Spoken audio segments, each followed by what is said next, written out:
कि माँ के कुछ तौर तरीके और कुछ संस्कार होते हैं। बेटी का घर बसे या फिर उजड़े, ये तो बेटी की माँ पर ही निर्भर करता है। लेकिन क्या हो जब माँ हो कुछ ऐसी?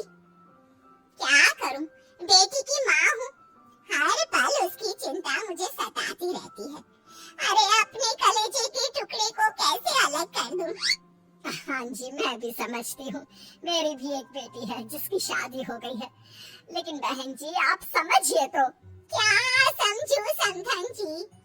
वैसे सही बोल रही हैं आप भी बेटी की माँ है। लेकिन समधन जी, आप कहाँ समझती हैं? अगर समझती तो यूं मेरी फूल जैसी बच्ची से काम ना करवाती। अरे देखिए, हाथ देखिए इसके कैसे मजदूर वाले हो गए हैं। तभी वहाँ बहू आ जाती है जिसकी माँ उसकी सास से लड़ रही होती है। माँ, ये आप क्या बोल रही हैं?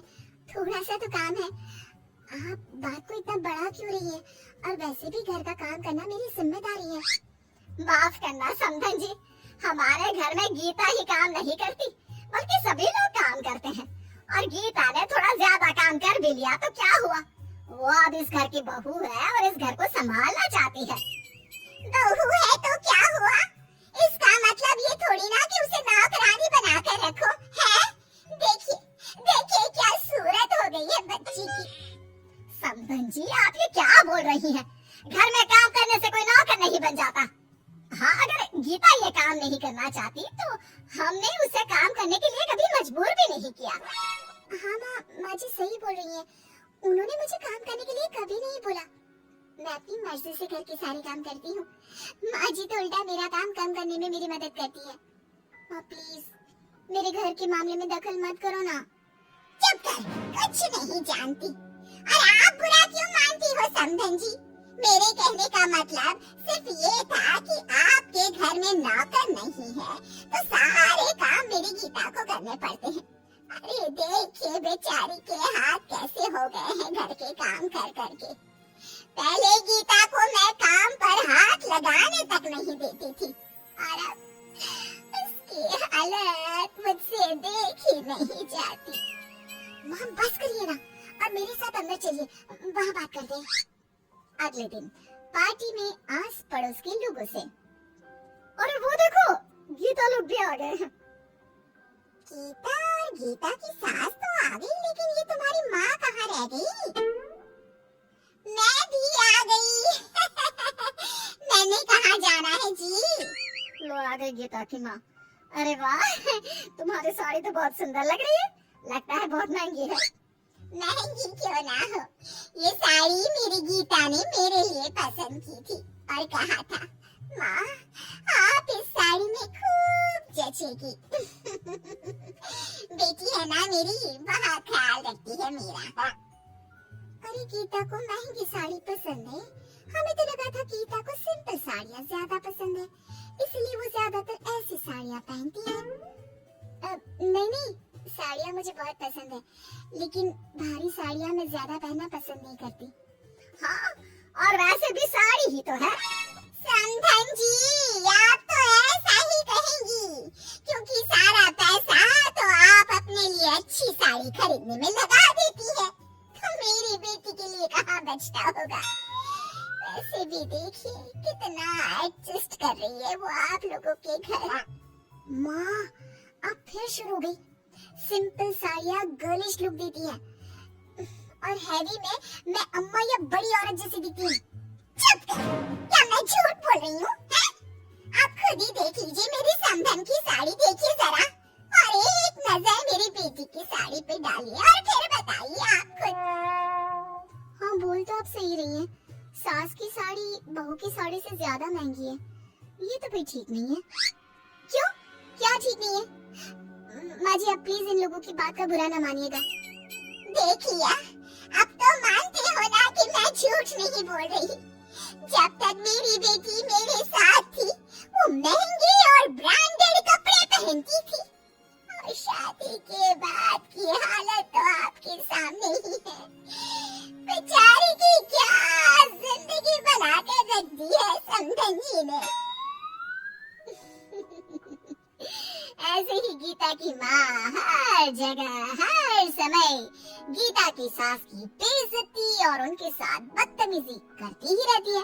लेकिन एक दिन, आप हमारा दिया हुआ कोई तोहफा क्यों नहीं लेती? क्या आपको मेरी बच्ची को परेशान करने में मजा आता है? समधन जी माफ करें, लेकिन इतना महंगा तोहफा हम नहीं रख सकते। हमारा इरादा गीता को तंग करना नहीं है। हम भला गीता को परेशान क्यों करेंगे? वो बहू है इस घर की, बीवी है मेरे बेटे की। यही तो बहुत बड़ी प्रॉब्लम है कि वो आपके इस फटी जैसे घर में रहती है आपकी बहू बनकर। न तो यहाँ एसी, न वॉशिंग मशीन और न ही एक अच्छी कार जिसमें बैठकर मेरी बेटी आराम से यहाँ वहाँ आ जा सके। इस घर में मेरी बेटी को सिर्फ दर्द और एडजस्टमेंट ही मिलेगा। उसे कुछ भी उसकी पसंद का नहीं मिलेगा। समधन जी, हम अपनी तरफ से पूरी कोशिश करते हैं कि बहू को कभी किसी चीज की कमी ना हो और वो हमारे साथ खुश रहे। आपकी हरकतों से हमें सच में बहुत दुख होता है। दुख माय फुट! वो इस घर में हर चीज को लेकर एडजस्ट कर रही है, तो क्या वो खुश होगी? आप लोग उसे खुश रहने देंगे तभी वो खुश रहेगी ना, और आपको होता है दुख। माँ, अब बस करो, बहुत हुआ। आपको कुछ भी पता नहीं है और आप बस बोले ही जा रही हो, बोले ही जा रही हो। आप क्या जानो फैमिली कैसी होती है?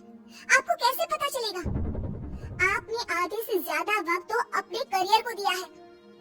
तुम्हें क्या लगता है वो सब मैंने किसके लिए किया? अपने ही?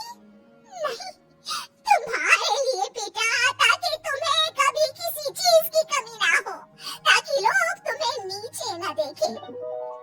लेकिन माँ, मुझे उस वक्त पैसों की नहीं, आपकी जरूरत थी। जब जब मुझे आपकी जरूरत पड़ी, आप मेरे साथ कभी नहीं रही। क्यों? क्यों आपके लिए आपके काम से ज्यादा जरूरी कुछ नहीं था? आपके बच्चे भी नहीं? तो फिर ये बहाना मारना तो छोड़ दीजिए कि आपने वो सब मेरे लिए किया। असल बात तो ये है कि वो सब आपने केवल अपने लिए किया। पता नहीं इन लोगों ने क्या पट्टी पढ़ा दी है मेरी बेटी को। अब ये भी इन मिडिल क्लास लोगों की तरह ही बात कर रही है। बहू का गुस्सा माँ के प्रति फूट पड़ता है और फिर वो जो शुरू होती है। बंद कीजिए बात बात पर माँ जी की बेइज्जती और उनके साथ बदतमीजी करना। अगर आप उनकी इज्जत नहीं कर सकती तो कम से कम उनकी बेइज्जती तो मत कीजिए। आपको क्या पता उन्होंने मेरे लिए क्या क्या किया है। आप जानती हैं, पिछले महीने मुझे बहुत तेज बुखार था और माँ जी ने उस वक्त 1 हफ्ते तक मेरा इतना ख्याल रखा, मेरे पैर बिस्तर से नीचे नहीं पड़ने दिए। काम तो दूर की बात है। ये है मेरी फैमिली जिसकी आप भर भर के बेइज्जती करती है, और ऐसी है मेरी सास जिनके साथ आप बदतमीजी से पेश आती है। वो बस चुप इसलिए है क्योंकि वो आपकी इज्जत करती है, इसलिए उनकी चुप्पी का गलत फायदा मत उठाइए। माँ जी हर चीज में अपने से पहले अपने परिवार के बारे में सोचती है। मुझसे मेरी पसंद नापसंद पूछती है। क्या आपने कभी मुझसे पूछा कि मुझे क्या पसंद है और क्या नापसंद? इसलिए दूसरों पर इल्जाम लगाना छोड़ दीजिए मम्मा। भले ही मेरे परिवार के पास आपकी तरह बड़ी गाड़ी ना हो, नौकर वगैरह ना हो, लेकिन उनके पास मुझे प्यार करने का, मेरे ख्याल रखने का, मुझसे 2 बातें करने का टाइम जरूर है, जिससे मैं बहुत खुश हूँ। इसलिए आप बार बार माँ जी से बदतमीजी करना बंद कीजिए और वो रहा रास्ता आप जा सकती हैं। बेटा, ऐसे बात नहीं करते माँ से। नहीं नहीं समधन जी, वो सही कह रही है। मुझे माफ करें, मुझे मेरी गलती का